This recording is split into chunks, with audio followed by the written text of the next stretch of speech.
And we're back. And we're back. And wait a minute. Before we take Larry, I just got to talk about this one. I want to talk about this, please. So, according to this article from the Daily Mail, the Nicosias, okay, whoever, these racists, who made this racist statement. She said, I grew up in East Cleveland, very diverse community. I would challenge you that you could not find anyone in the community that would say that that tell you that I'm racist. Nonetheless, I hold myself accountable. She said this was not about racism. It basically was just about political ideologies, and that she did it, indicate that she had this Twitter account that had very racist ideas. Oh, but please, may I share? He says, as a result, he can't, come on, I'm a dentist. He's got negative Google reviews. Can you, who would do that? I mean, this man has a reputable practice. How dare people go on Google and leave negative reports about him just because he hosted Splish Splash Pool Party where they serve chicken and Hennessy? How dare they leave negative ads? Oh, and that she said that as a result, her family is being made fun of in the media because it wasn't a racist party.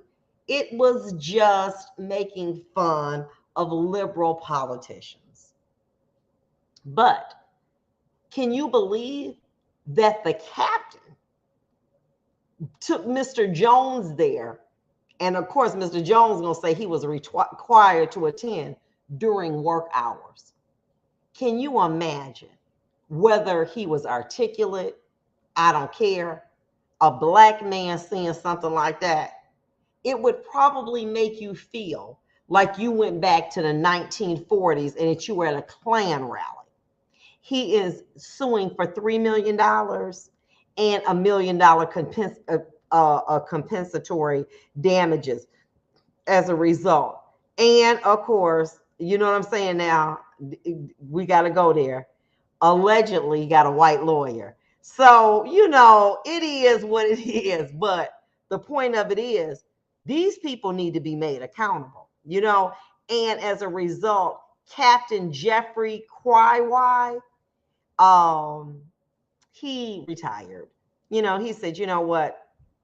I'm not going to even deal with this. However,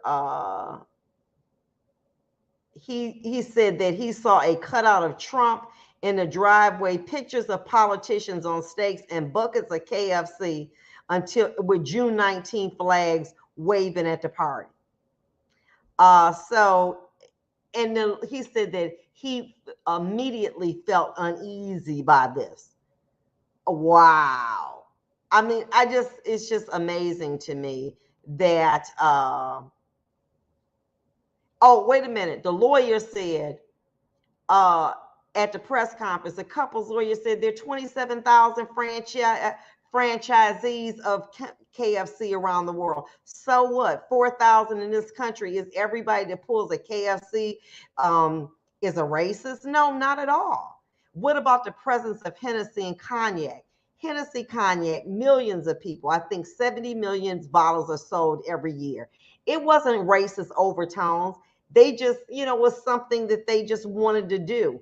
It was not racist at all. This is what the lawyer says. Okay.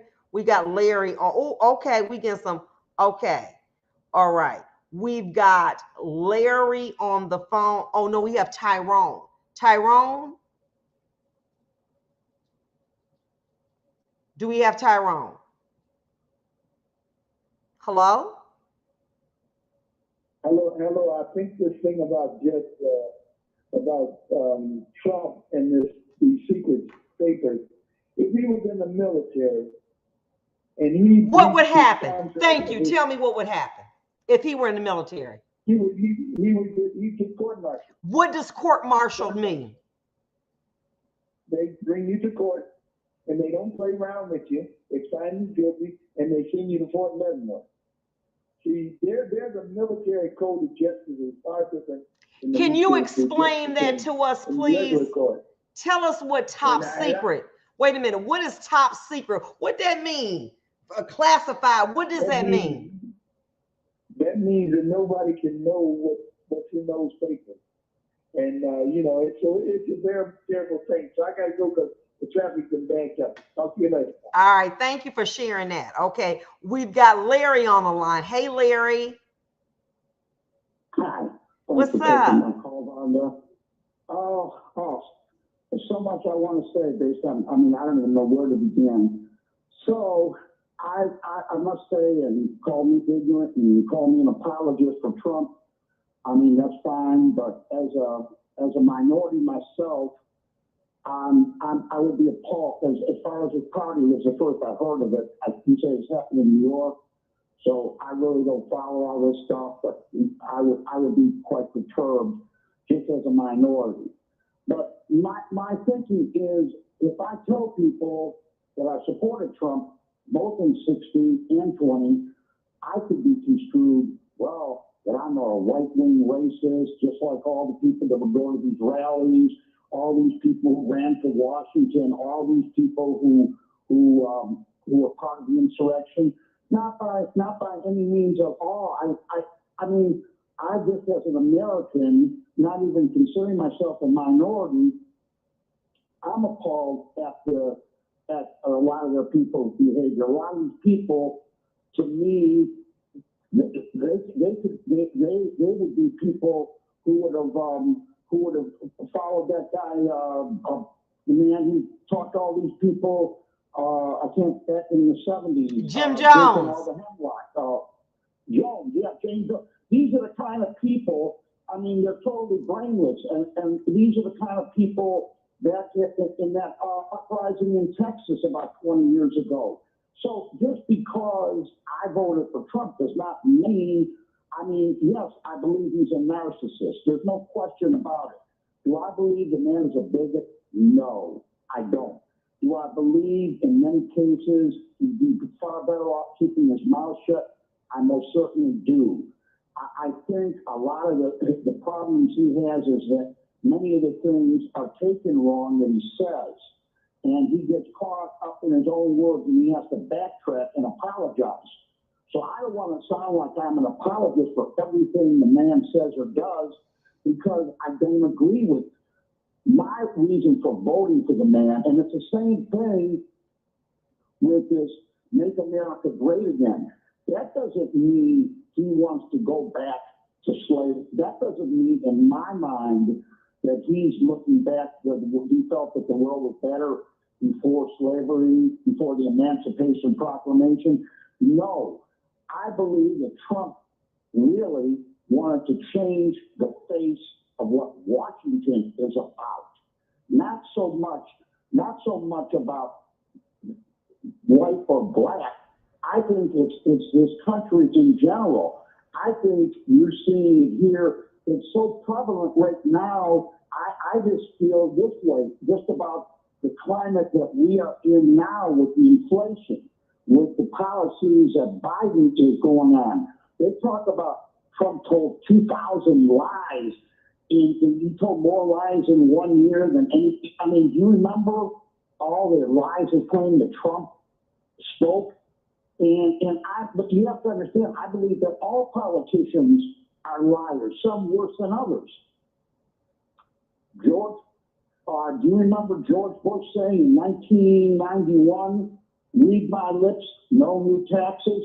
Oh, yeah, there was no new taxes. He just increased the taxes that were already there. He didn't implement new taxes.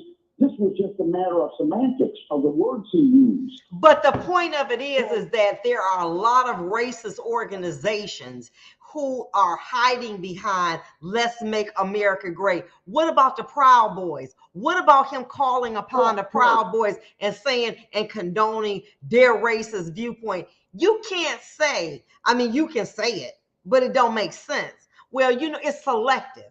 Well, no, he means higher taxes. He doesn't mean that he's condoning bigotry. He's condoning racism. When you calling upon the Proud Boys, what do they stand for? Huh? Right. And again, What they stand for? They weren't proud to be Americans.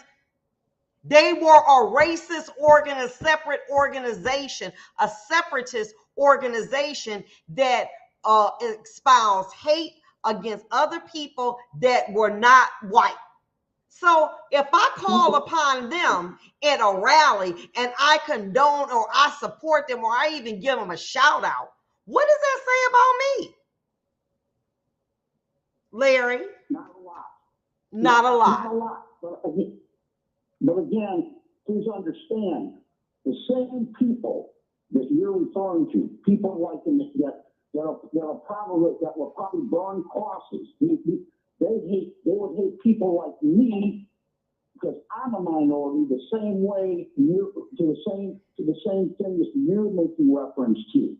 So they would hate me as much as they would hate African Americans or minorities or Catholics or people like that. My point is, I think that Trump has said a lot of stupid, dumb things that are very contrary to what he purports to be. So I don't go along, I can't say I go along with what he said. My reason why I voted for Trump, and it would probably be best illustrated by a book that's out on Amazon now. And it was written, and I know it may sound crazy, by his son-in-law, who was a senior advisor to him. Jared Kushner. Now, it is yes. It's called Breaking History. It's #1 on Amazon. What the book, I haven't read it, but he's been on a couple talk shows and I've heard him. What the book is trying to say is speak of the good that he did while in office. It does not talk about what good? I mean, yeah, for those, wait a minute. He did good for those people, for the have and the have mores. He did not do good to promote racial equality in this United States. Under his term, while he was there were more assaults on Black people by white officers than there ever has been under anybody else. And then what happens? Wait a minute, let me finish. The FBI did a half-assed job of investigating because it was under his leadership. And as a result, now that's ridiculous. And then when you fire the head of the FBI because they're investigating wrongdoing under your leadership, what does that say about you? What does that say about you? You're not being transparent. Did that happen or not? Did he fire the head of the He fired Coleman. Yes, he did. He fired Coleman. How do you do that? How do you do that, Larry? If you're transparent, come on in, sir. Do whatever it is you need to do because I know I have nothing to hide. We'll be back. We'll be back. It's getting hot in here. Thank you so much for calling in, Larry.